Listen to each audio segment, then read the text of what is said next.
Today's headline is the Columbia River. This article originally came from the New York Evening Post. It says, the controversy between this country and England having been adjusted, one of the first things to consider is what we have secured. An opinion has prevailed for some months past, derived from the testimony of Lieutenant Wilkes, who was certainly an intelligent witness in matters of navigation and who has recently visited the mouth of the great river of the West, that the entrance of the Columbia River is difficult and dangerous, and that the harbor formed by it will be of little value to commerce. So good an authority as that of Lieutenant Wilkes has caused this view of the matter to be adopted without dispute. It has been questioned, however, on very plausible grounds by Mr. Benton, in the speech lately made by him on the Oregon in the Senate. The speech is full of geographical details, apparently gathered by long and extensive research, and throwing much light on the capabilities and resources of the region beyond the Rocky Mountains. It is out of the question, however, to republish it on account of its voluminousness, though we perceive that the Union has made room for it. We should almost as soon think of transcribing Maltebrun's geography into our columns. We think highly of Mr. Benton's speeches, for as long as they are always full of information, but if ever they should be collected, they will make a library of themselves, like the works of Lope de Vega, a library which nobody but a man as active and as undismayed by the prospect of hard work as Mr. Benton himself will ever find time to read through. But we must make an extract or two from this speech to show the view taken of this question by Mr. Benton. Speaking of the supposed unfitness of the mouth of the Columbia for a commercial port, he says, an expedition of our own, Captain Wilkes's, has fostered this opinion, but fortunately furnishes the correction to its own error. The narrative of the expedition condemns the port. The chart accompanying it proves it to be good. This chart was constructed upon the 70 days' labor of 3 young gentlemen, midshipmen in the expedition, whose numerous soundings show the diligence and the accuracy of their work. Their names, Knox, Reynolds, and Blair. I read what was written in their narrative. It differed from all that I had read before. I examined the chart. It appeared to me to present a fine harbor. But being no nautical man, I put no faith in my own opinions and had recourse to others. Mr. James Blair, one of the 3 midshipmen who had surveyed the port, was in this city, son of my friend Francis P. Blair. I talked with him. His answers were satisfactory. I addressed him written queries. He answered them. His answers, supported by facts and reasons, placed the harbor above that of New York. But a New York pilot was in the city, Mr. John McEwen, for 18 years a pilot there, and that upon an apprenticeship of 10 years, and now the president of the New York Association of Pilots, and their agent to attend to the pilot bill before Congress. He was there and made my acquaintance. I asked him to compare the charts of the 2 harbors, New York and the mouth of the Columbia, and give his opinion in writing, detailed and reasoned, of their respective merits. He did so, and these answers placed the port of Columbia far above that of New York in every particular, without exception, which constitutes a good harbor. In depth of water and in width of channel, in directness of channels, one being exactly straight, the other with an elbow only in the form and character of the bar, which is narrow, with a hard sand bottom and gently sloping to the shores. In readiness of access to the sea, being on the edge of the ocean, in freedom from ice in the winter and great heats in the summer, in steadiness of winds and currents, and freedom from shelters outside of the harbor, where enemy ships or fleets in times of war can hide and lie in wait for returning or outgoing vessels.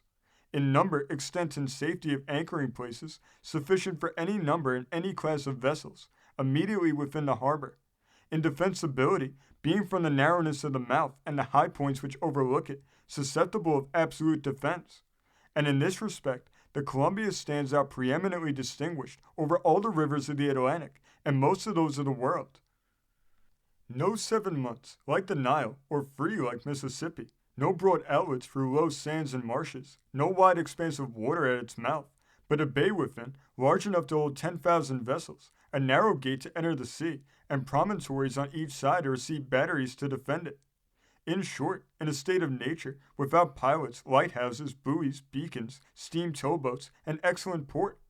With these advantages, superior to New York for every vessel, from the merchant service to the ship of the line. Such is the harbor at the mouth of the Columbia, which has been undervalued for several reasons.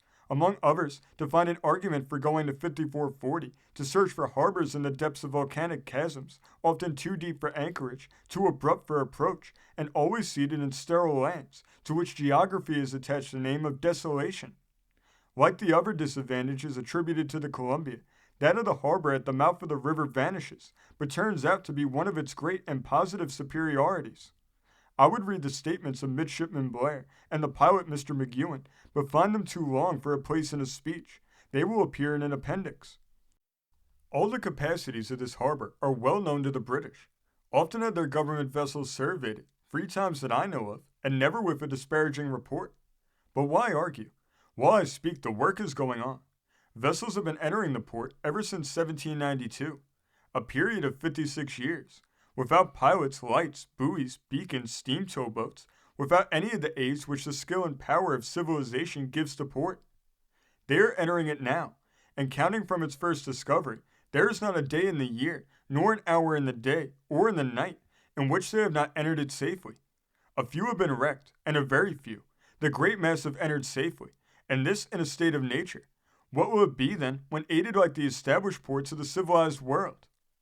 Mr. Benson sums up most of the commercial advantages of Oregon in the following striking passage.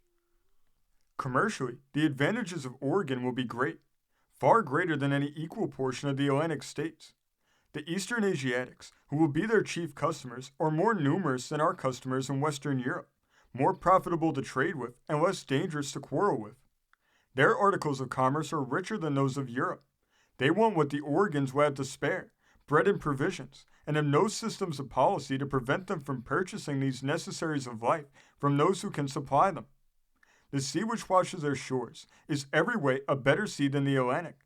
Richer in its whale and other fisheries, and the fur regions which enclose it to the north, more fortunate in tranquility of its character, and its freedom from storms and icebergs, and its perfect adaptation to steam navigation, and its intermediate or halfway islands, and its myriad of rich islands on its further side, and its freedom from maritime powers on its coasts, except the American, which is to grow up at the mouth of the Columbia. As a people to trade with, as a sea to navigate, the Mongolian race of Eastern Asia and the North Pacific Ocean are far preferable to the Europeans in the Atlantic. Through the valley of the Columbia lies, says Mr. Benton, the passage to this mighty commerce. Where is the North American road to India, better than the Northwest Passage sought so long and sedulously by the fleets of Great Britain? Mr. Benton then returns to the navigation of the Columbia. The Columbia River is decried for its navigation, not by the British, who know its value and struggle to maintain its possession, but by those who see the whole country beyond the Rocky Mountains through the medium of depreciation. It's even in a state of nature, a practicable river for navigation.